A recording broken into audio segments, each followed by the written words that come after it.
যখন আসলে এরকম মন্তব্য করেন বিএনপির একজন মুখপাত্র হিসেবে মির্জা ফখরুল ইসলাম আলমগীর, তখন আসলে এটা আমাদের জন্য আসলে এভাবে মুখ চেপে থাকা একটু কষ্টসাধ্য। নাহিদ ভাই মূলত এখানে আগস্টের মেসেজটা দেওয়ার চেষ্টা করেছেন, এবং একই সাথে ছাত্ররা কিন্তু এখানে নিজে নিজে গিয়ে কিন্তু এই সরকারে গিয়ে বসে যায়নি। এখানে ছাত্রদের মধ্যে যারা আন্দোলনকারী ছিল, আন্দোলনকারীদের পক্ষ থেকে একটা চাপ ছিল যে ছাত্র প্রতিনিধি সরকারের থাকা উচিত, এবং ছাত্রদের মতামতের ভিত্তিতে কিন্তু আমাদের প্রথমে দুইজন উপদেষ্টা, পরবর্তীতে আরো একজন ছাত্র উপদেষ্টা হচ্ছে যে গভর্নমেন্টে গিয়েছেন। তো আমি যে জিনিসটা আরো স্ট্রংলি বলতে চাচ্ছি সেটা হচ্ছে যে এই জুলাই অভ্যুত্থানে যখন আমরা আন্দোলন শুরু করেছিলাম, আপনার প্রথমে কোটা সংস্কার, কোটা বৈষম্য নিরসন আন্দোলন শুরু করেছিলাম, সেখানে বিভিন্ন রাজনৈতিক অংশজনের বিভিন্ন ধরনের মতামত ছিল। অনেকে আমাদেরকে আমরা ভারত এন্টি ইন্ডিয়ান যে মুভমেন্টটা চলছিল সেটাকে ধামাচাপা দেওয়ার জন্য আমরা সরকারের সাথে আঘাত করে মুভমেন্ট করেছি, এরকম মন্তব্য করেছেন। ইন্টারনালি আমাদেরকে অনেক ফ্যাসিলিটি বিরোধী শক্তির অনেক অংশ কিন্তু আমাদের সেই সময় সেই বিশ্বাসটা আমরা কিন্তু পাইনি। তো আবার একই সাথে এখানে 18 জুলাইয়ের কথা যদি বলি, 18 জুলাই কিন্তু এখানে বড় বড় রাজনৈতিক স্টেক হোল্ডার অনেকেই আমাদের সাথে আসলে এই ছাত্রদের সাথে যখন গুলি চলছিল, 16 তারিখে গুলি চলছে, আবু সাইদ শহীদ হয়েছে, তারপরে একে একে শহীদ হচ্ছে, 17 তারিখ শহীদ হচ্ছে, 18 তারিখ শহীদ হচ্ছে। 18 তারিখে আমরা বড় রাজনৈতিক স্টেক হোল্ডার গুলোর থেকে সেই সাপোর্টটা পাইনি, সেটা একদম কিন্তু সাধারণ ছাত্ররা কিন্তু মাঠে জীবন দিচ্ছিল এবং লড়াই করে যাচ্ছিল। আমি আপনাকে আরো স্পষ্ট উল্লেখ করতে চাই, 24 জুলাই আমার স্পষ্ট মনে আছে, তখনও এখানে একটা বৃহত্তর রাজনৈতিক দলের হাইকমান্ড থেকে আমাদেরকে তথ্য জানায় যে না বাবারা, তোমরা মাঠে লড়াই করে যাও, আমাদের এখনো সাংগঠনিক সিদ্ধান্ত হয়নি। তো এই যখন পরিস্থিতি হয়, এবং আমি, নাহিদ ভাই, আসিফ মাহমুদ, আমরা মনে হয় 26 জুলাই আমাদেরকে ডিবি হেফাজতে তুলে নিয়ে যাওয়া হয়। আর 24 জুলাই কনভারসেশন আমি আপনাকে বললাম। তো এরকম ভাবে কিন্তু আমরা পুরা মুভমেন্টে, হ্যাঁ, শেষ মুহূর্তে এসে আমি একটু সময় নিচ্ছি, শেষ মুহূর্তে এসে সবাই একত্রে আমরা কিন্তু 5 আগস্ট ঘটিয়েছি। কিন্তু বাস্তবতা হচ্ছে আসলে বাংলাদেশের মানুষ যে ভোগান্তিটা ভুগেছে বিগত 15-16 বছর ধরে, সেখানে কিন্তু বিএনপি বৃহত্তর রাজনৈতিক দল হিসেবে বা বৃহত্তর বিরোধী রাজনৈতিক দল হিসেবে, শক্তি হিসেবে তাদের কিন্তু অনেক ধরনের নানা ধরনের ভূমিকা আমাদের কাছে মনে হয়েছিল যে পালন করার সুযোগ ছিল। কিন্তু আমরা জুলাইয়ে এসে কিন্তু এই বাস্তবতা দেখেছি আসলে কেন আসলে এই আগের আন্দোলনগুলো ফসল পাচ্ছিল না। তো এখানে আসলে নেতৃত্বের বিষয়টা থাকে। যেমন আবার একই সাথে আমি 5 আগস্টে যে জিনিসটা ঘটেছে, ছাত্রদের সাথে প্রতারণার ঘটনা, আমরা মনে করছি এটা প্রতারণার মধ্যে ঘটেছে। যখন আমাদের উপর গুলি চলছিল তখন পুলিশ গুলি থামায়নি। আমরা শাহবাগে আমার স্পষ্ট মনে হচ্ছে, শাহবাগ থেকে আমরা সংসদ ভবনের দিকে মুভ করতেছিলাম, তখন আমাদের কাছে তথ্য এসেছে যে রাজনৈতিক অংশীজন গুলার, বড় বড় দলগুলোর একটা বড় অংশ হচ্ছে ক্যান্টনমেন্টে গিয়ে সেখানে ক্ষমতা ভাগাভাগি, দর কষাকষি আলাপ চলছিল। তো সবকিছু মিলে ছাত্রদেরকে তখন মাইনাস করার চেষ্টা করা হচ্ছিল। এখনো কিন্তু ছাত্রদেরকে কিন্তু আমরা মনে করছি যে বিভিন্ন ভাবে অসহযোগিতার মধ্যে দিয়ে বিভিন্ন আমরা সবার কথা বলবো না, একটা বড় অংশ ছাত্র বিরোধী ষড়যন্ত্র করে যাচ্ছে। নাহিদ ভাই মূলত ব্যাকগ্রাউন্ড টেনে, আমি একটু শেষ করি। নাহিদ ভাই মূলত ওনার ব্যাকগ্রাউন্ড টেনে, আন্দোলনের ব্যাকগ্রাউন্ডে খুব শর্ট আকারে বাই টেনেছে, টেনে মূলত তার এই রাজনৈতিক যে বাস্তবতা বা বাংলাদেশের যে বাস্তবতা সেটা জনগণের সামনে নাহিদ ভাই কিছুটা উপস্থাপন করার চেষ্টা করেছে। জনাব মজুমদার, আমার 2-3টা প্রশ্ন আছে, আপনি যদি এক এক করে আপনার বক্তব্য থেকে আপনি বলেন। যে আপনি জুলাই আগস্ট আন্দোলনের কথা বলছিলেন যে বড় বড় রাজনৈতিক দলগুলো আপনাদেরকে মাঠে থাকার কথা বলে তারা বাইরে ছিল, সেই ক্ষেত্রে আমরা কি ধরে নিব যে রাজনৈতিক দলগুলোর সমর্থন আপনারা পান নাই? মানে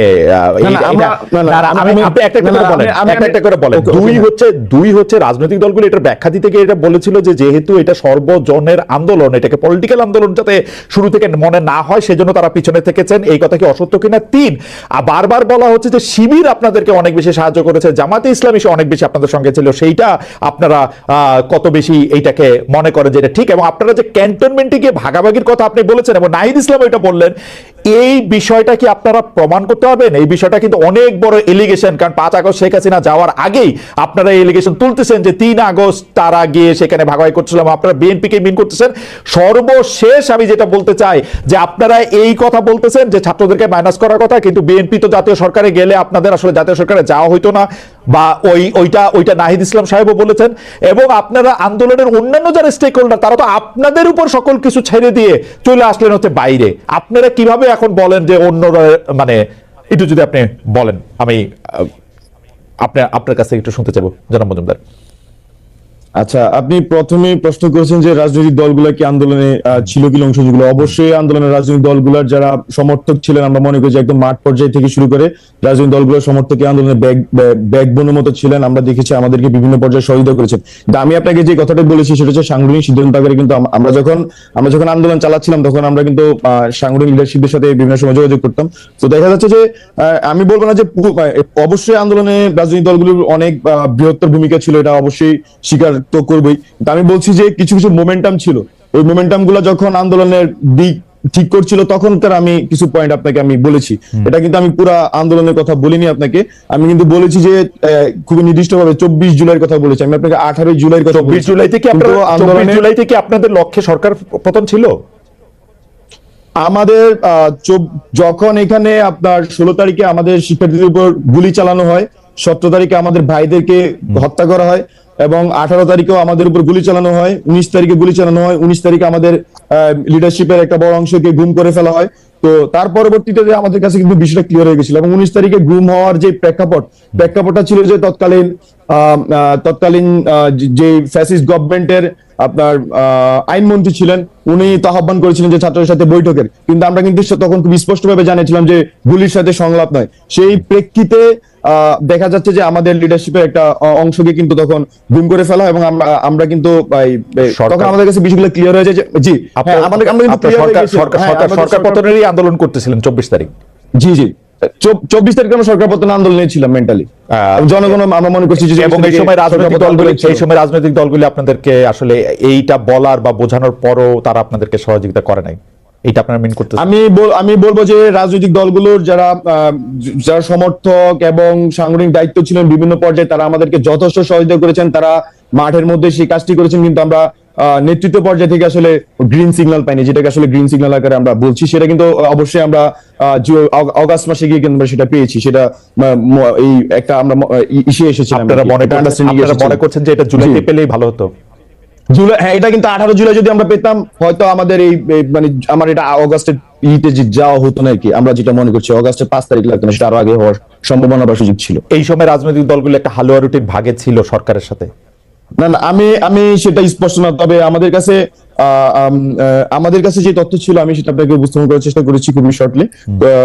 বাট আমাদের কাছে মনে হচ্ছিল যদি আমরা 18 জুলাই বা 17 জুলাই সেই গ্রিন সিগন্যাল সকল পর্ষদ থেকে পেতাম, তাহলে আসলে আমাদের এই ডিসিশন নিতে অনেক বেশি সুবিধা হতো। তারপর আমরা যেটা সবসময় আন্দোলনের চেষ্টা করছি সেটা হচ্ছে জনগণের ভাষাকে বোঝার চেষ্টা করছি, মাঠের অবস্থা আমরা বোঝার চেষ্টা করছি, সেই হিসেবে মানুষের ভাষায় কিন্তু আমরা ট্রান্সলেট করে আমাদের কর্মসূচির মাধ্যমে রূপান্তর করার চেষ্টা করছি। আপনারা কিন্তু একটা জিনিস খুব স্পষ্টভাবে দেখেছেন আশা করি, যে 3 আগস্ট যখন আমাদের 3 আগস্ট যখন আমাদের এক দফা ঘোষণা হয়, তখন কিন্তু প্রথমে আমাদের যে শহীদ মিনারে আমি সঞ্চালনা করছিলাম, নাহিদ এক দফার ঘোষণা দেয়। তখন শহীদ মিনারে নাহিদ ভাই যখন বক্তব্য দিচ্ছিলেন, মানুষজন ওনার ওই বক্তব্যের মাঝামাঝি সময় যে এক আঙ্গুল তুলে ফেলছিল পুরো শহীদ মিনারে, মানে প্রেসারটা কিন্তু মাঠ থেকে ছিল।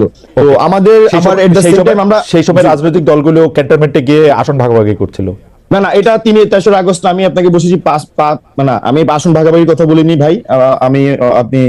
আমি যেটা বলেছি যে নাহিদ ভাই তার স্ট্যাটাস উল্লেখ করেছে আপনার 5ই আগস্টে যখন আমরা রাস্তায়, তখন হচ্ছে যে রাজনৈতিক দলগুলো একটা অংশ হচ্ছে যে আপনার ক্যান্টনমেন্টে চলে গিয়েছিল, এবং ছাত্রদেরকে সেখানে কিন্তু রাজনৈতিক দলের অংশটা কোথায়? আমি নাহিদ ইসলামের স্ট্যাটাস থেকে বরং পড়ি।